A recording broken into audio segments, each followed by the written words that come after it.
Assalamualaikum warahmatullahi wabarakatuh. Semangat pagi, apa kabar adik-adik? Semoga sehat selalu ya.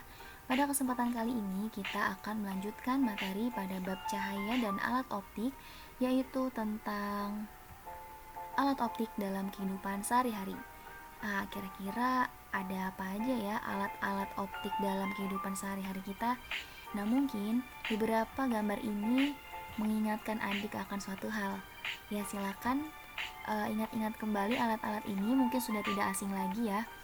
Nah, untuk itu mari kita pelajari bersama dengan semangat. Oh iya, apa itu alat optik? Nah, adik-adik, alat optik adalah alat-alat yang salah satu atau lebih komponennya itu menggunakan benda optik, misalnya cermin, lensa, ataupun prisma. Nah, alat optik ini memanfaatkan prinsip pemantulan dan atau pembiasan cahaya. Nah, lalu ada apa aja sih alat-alat optik itu? Nah, ini dia bahasan materi kita pada kali ini. Yaitu kita akan membahas tentang yang pertama, ada kamera. Yang kedua, kaca pembesar atau loupe. Yang ketiga, mikroskop. Yang keempat, teleskop. Sudah tidak sabar bukan untuk mengetahui satu persatu dari alat-alat optik ini? Untuk itu mari kita bahas satu persatu. Yang pertama, sebelumnya, apakah adik-adik pernah mengambil gambar teman-teman adik-adik atau pemandangan tertentu dengan menggunakan kamera? Nah, cekrek, apa itu kamera? Kamera adalah alat yang digunakan untuk menghasilkan bayangan fotografi pada film negatif. Dalam kamera itu terdapat bagian-bagiannya. Bisa adik-adik lihat pada gambar tersebut merupakan bagian-bagian dari kamera.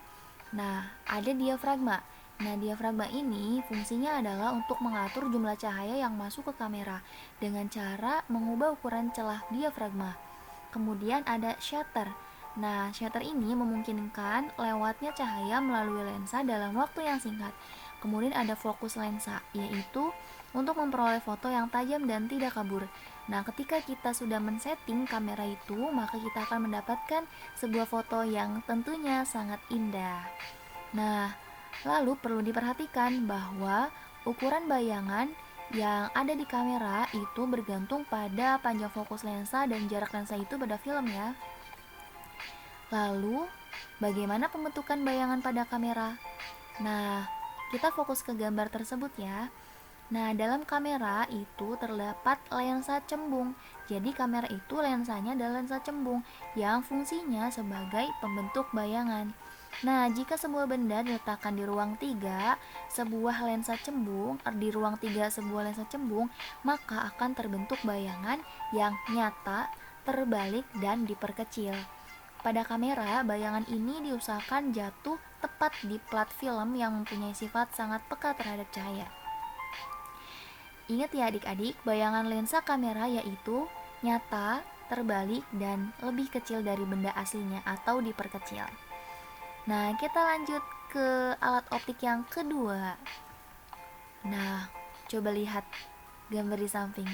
Pernahkah adik-adik melihat film yang mengisahkan tentang detektif?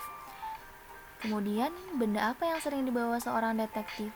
Lalu, kira-kira apa ya fungsi dan tujuannya? Nah, yap, benar. Benda itu adalah kaca pembesar atau loupe. Merupakan alat optik yang terdiri dari sebuah lensa cembung yang dipergunakan untuk melihat benda kecil supaya tampak lebih jelas atau lebih besar ukuran sebenarnya. Wah, jadi itu ya adik-adik. Lalu lebih jelasnya kita akan lanjut ke slide berikut. Nah, kaca pembesar atau loupe itu punya bagian-bagian nih. Bagian-bagiannya ada lensa cembung ya. Kemudian ada kepala atau bingkainya, kemudian ada skrup pengendali, dan ada tangkai loupe. Sebuah kaca pembesar memungkinkan untuk menempatkan objek lebih dekat ke mata kita sehingga objek tampak terlihat sudut lebih besar. Nah, lalu pertanyaannya, seberapa besar suatu objek terlihat dengan mata dan seberapa jelas sih dapat melihat bagian-bagian kecil pada objek tersebut? Nah, hal ini bergantung pada ukuran bayangan objek pada retina. Ukuran bayangan bergantung pada sudut pada mata, jadi tergantung retina mata kita. Nah, ini dia pembentukan bayangan pada loop. Ada gambar sebelah kanan A dan sebelah kiri A dan sebelah kanan B. Nah, untuk di sebelah kiri yang A itu merupakan pembentukan bayangan apabila benda diletakkan di depan titik fokus, maka mata akan berakomodasi secara maksimum. Perhatikan bendanya ya adik-adik, di situ ada benda yang diletakkan di depan titik fokus. Nah, maka mata kita itu akan berakomodasi secara maksimum. Nah, sekarang kita pindah ke gambar yang sebelah kanan.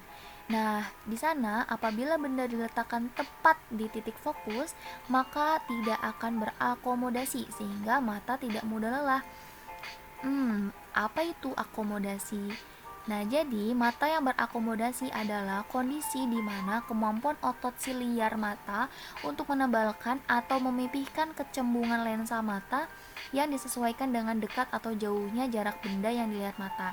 Jadi intinya menebal dan memipih mata kita gitu di bagian lensanya, itu namanya akomodasi. Nah, lanjut ke alat optik berikutnya, yaitu yang ketiga. Nah, sebelumnya ada pertanyaan lagi nih. Jika adik-adik ingin melihat sel yang sangat kecil yang sudah pernah adik-adik pelajari, lalu melihat jaringan pada sayatan melintang batang tumbuhan dan bakteri yang sangat kecil, kira-kira alat apa yang akan adik-adik gunakan? Lalu bagaimana prinsip kerja alat tersebut?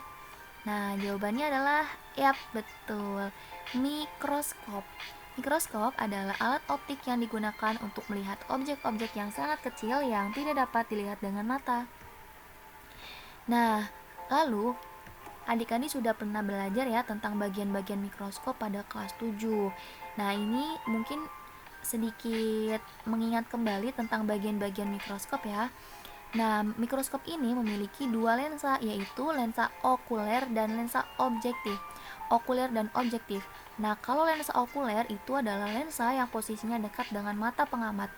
Kemudian lensa objektif, namanya juga lensa objektif, berarti lensa yang posisinya dengan objek atau benda yang sedang diamati.